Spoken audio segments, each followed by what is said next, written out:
Bonjour Monsieur Jean-Paul Dudez. Bonjour. Alors, les élections européennes sont passées et maintenant vient le moment de sélectionner celui qui sera le président de la BCE.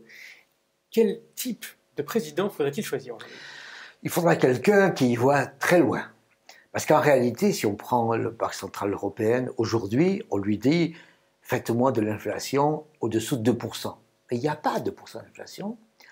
On a une croissance qui est faible, on a un taux de chômage élevé et on n'a pas d'inflation. Et donc on pourrait dire « mais qu'est-ce que vous faites? Vous n'avez pas assez d'inflation. » Et c'est un problème de ne pas avoir assez d'inflation. C'est un problème de ne pas avoir assez d'inflation aujourd'hui. Mais je ne pense pas que le problème majeur, ce soit celui-là. C'est l'inflation demain et après-demain qui est beaucoup plus problématique. En liaison avec quelque chose qui est non seulement la révolution technologique que nous vivons, mais le réchauffement climatique, qui n'apparaît pas dans les radars des banques centrales européennes, sauf quand il y a des catastrophes. Mais si on a dans l'idée que dans 10 ans, 20 ans, 30 ans, les niveaux de mer vont augmenter, il va falloir se calfeutrer davantage pour essayer d'emmagasiner et de ne pas perdre l'énergie. Il faudra énormément d'investissements. Et c'est ce que les experts nous disent, les GIEC et autres, c'est qu'on va vers ça. On va vers ça, oui. Mais la Banque Centrale Européenne, qu'est-ce qu'elle fait? La Banque Centrale Européenne, elle est payée pour regarder l'inflation à 2 ans. Elle n'est pas faite, payée pour regarder le risque d'inflation à 50 ans. Et donc ces objectifs ne sont pas bons? Ils sont bons, simplement, aujourd'hui, on a un problème de focale. C'est-à-dire que la Banque Centrale Européenne regarde là, alors qu'elle faudrait regarder là. Pour ça, il faut l'aider. La Banque Centrale Européenne n'est pas hostile à regarder plus loin. Mais fondamentalement, elle a un mandat, un carnet de route, qui ne lui demande pas de faire ça. Et elle n'est pas sûre. Il faudra donc de plus en plus d'études, de travaux, qui commencent à sortir sur justement les risques d'inflation et de montée des taux. On voit bien qu'à moyen terme, si on ne fait rien, on a effectivement plus d'épargne, donc moins de croissance et plus d'inflation. Donc on est dans un cocktail terrible.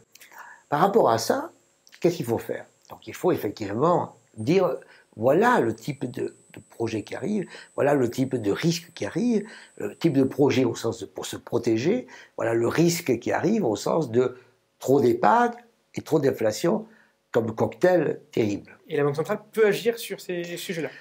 Pour le moment, elle commence sans trop le dire. Quel est l'outil? L'outil, c'est d'acheter des bons verts. Qu'est-ce que c'est que des bons verts?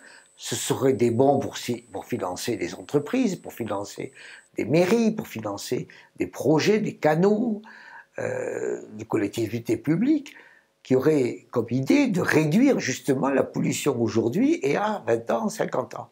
Et donc, elle rendrait plus facile la prévision et la protection par rapport à ce risque futur. Donc l'idée, c'est que ce sont des choses qui sont très longues, qui coûtent très cher et qui ont des effets sur le long terme.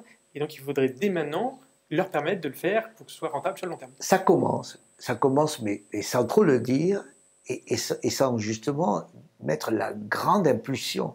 Imaginez 2 secondes que l'on dise, la Banque Centrale Européenne se dit l'inflation aujourd'hui est importante, l'inflation de demain et d'après-demain est importante aussi. Acheter des bons d'entreprise et des bons de projets verts. À ce moment-là, tout le monde va faire ça. C'est-à-dire que d'une certaine manière, le fait de dire je vais m'occuper du vert va faire qu'il y aura de plus en plus de choses vertes, bien sûr. Et donc tout ceci va faire verdir l'économie européenne, va lui permettre d'investir plus et de se préparer à un avenir qui est dit.